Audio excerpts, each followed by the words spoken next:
আসসালামু আলাইকুম সুপ্রিয় দর্শক, আমি শাকিল আর আপনারা দেখছেন বিশ্ব বাংলা কৃষি, সর্বদা কৃষকের পাশে থাকে। সুপ্রিয় দর্শক, আপনি যদি বাড়িতে টবে বা বস্তায় আদা চাষ করতে চান তাহলে এই ভিডিওটি আপনারই জন্য, কারণ এই ভিডিওতে দেখানো হবে বাজার থেকে কেনা আদা থেকে চারা উৎপাদনের পদ্ধতি। এজন্য আপনারা অবশ্যই এই ভিডিওটি শেষ পর্যন্ত দেখবেন। আর আপনি যদি বিশ্ব বাংলা কৃষি চ্যানেলে নতুন হয়ে থাকেন তাহলে অবশ্যই চ্যানেলটি সাবস্ক্রাইব করবেন আর পাশের নোটিফিকেশন বেলটি অন করে দেবেন। তো চলুন সুপ্রিয় দর্শক, শুরু করা যাক। সুপ্রিয় দর্শক, আমি আদার চারা উৎপাদন করতে পানি ব্যবহার করব এবং এজন্য আমি প্লাস্টিকের একটা বোতল নিয়েছি এবং এই বোতলের উপরের অংশটা কেটে বাদ দিয়ে দেব। আপনারা প্লাস্টিকের বোতল ব্যবহার করতে পারেন, এছাড়াও আপনারা কাচের গ্লাস বা অন্যান্য উপাদান ব্যবহার করতে পারেন এই কাজটি করার জন্য। এই বোতলটি কাটতে আমি ধারালো একটি চাকু ব্যবহার করেছি। আপনারা প্রয়োজনে গরম কিছু ব্যবহার করতে পারেন, সেক্ষেত্রেও আপনারা খুব সহজেই এই কাজটি করে নিতে পারবেন। সুপ্রিয় দর্শক, এটা গ্লাসের আকৃতি ধারণ করেছে। এবার এটাতে পানি ভরাট করে নিতে হবে। আপনি গ্লাস বা যে কোনো উপাদান ব্যবহার করেন সেটাতে পানি ভরাট করে নেবেন। আমি এটাতে পানি ভরাট করে নিচ্ছি। সুপ্রিয় দর্শক, আপনি যদি সঠিকভাবে আদার চারা উৎপাদন করতে চান তাহলে ভিডিওতে দেখানো পদ্ধতি বা ভিডিওতে বলা পদ্ধতিগুলি আপনাকে অনুসরণ করতে হবে। সুপ্রিয় দর্শক, আমি পানি ভরাট করে নিয়েছি। এবার আমি নিয়ে নিয়েছি আদা। আপনি বাজার থেকে আদা সংগ্রহ করে নেবেন এবং এই আদাতে যদি চারা বার হয় বা স্প্রাউট যদি লক্ষ্য করেন তাহলে সেই আদা নেওয়ার চেষ্টা করবেন, তাহলে খুবই ভালো হবে।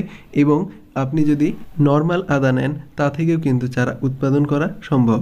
আপনাকে আরেকটা জিনিস প্রয়োজন হবে, সেটা হচ্ছে টুথপিক দিয়ে ঠিক এইভাবে ফুটো করে নিতে হবে যাতে আদাটা ঠিকঠাকভাবে পানির উপরে আটকে থাকে। যদি এটা একেবারে পানির নিচে ডুবে যায় তাহলে কিন্তু আদাটা পচে যেতে পারে এবং যদি পানিতে স্পর্শ না করে তাহলে কিন্তু এটা থেকে চারা উৎপাদন হবে না। এই বিষয়টা আপনাকে লক্ষ্য রাখতে হবে এবং এই পানি যদি কমে যায় তাহলে পুনরায় আপনাকে পানি ঢালতে হবে, না হলে কিন্তু এটা থেকে চারা তৈরি হবে না। সুপ্রিয় দর্শক, দেখুন আমি ঠিক এইভাবে ঝুলিয়ে রেখেছি, পানিতে অল্প একটু অংশ স্পর্শ করে রেখেছে এবং আমি আরেকটু পানি ঢেলে নিচ্ছি। এবং এটা কিন্তু অবশ্যই প্রয়োজন, আপনাকে নিয়মিত পানি চেক করে নিতে হবে।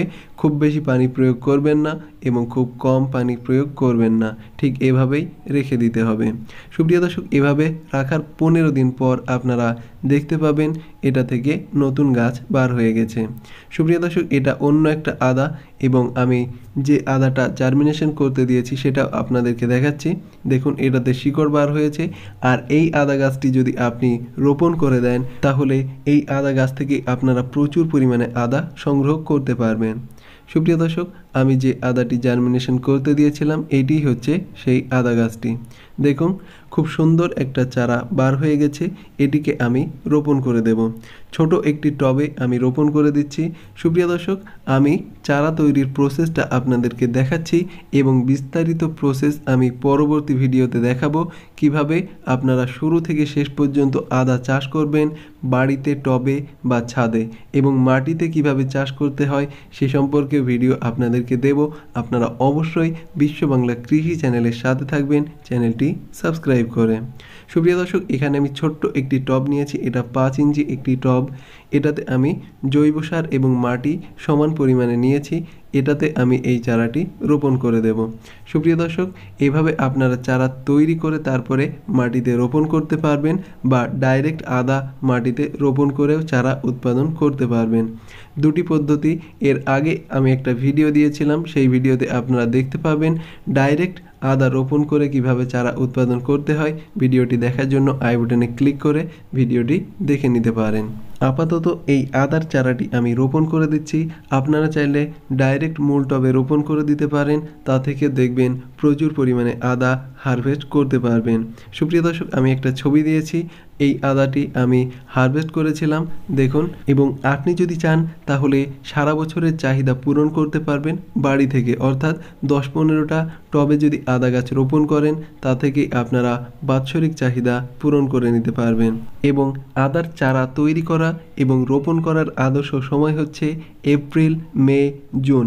এই সময়টির মধ্যেই আপনাকে আদার চারা উৎপাদন করতে হবে এবং তার পরবর্তীতে আপনারা হারভেস্ট করতে পারবেন। সুপ্রিয় দর্শক, আশা করি আপনাদের এই ভিডিওটি ভালো লেগেছে। ভিডিওটি যদি ভালো লাগে তাহলে অবশ্যই লাইক করবেন এবং কোনো মন্তব্য থাকলে অবশ্যই কমেন্টে জানাবেন এবং চ্যানেলটি সাবস্ক্রাইব করতে ভুলবেন না। ধৈর্য ধরে ভিডিওটি শেষ পর্যন্ত দেখার জন্য আপনাকে অসংখ্য ধন্যবাদ। থ্যাঙ্কস ফর ওয়াচিং বিশ্ব বাংলা কৃষি।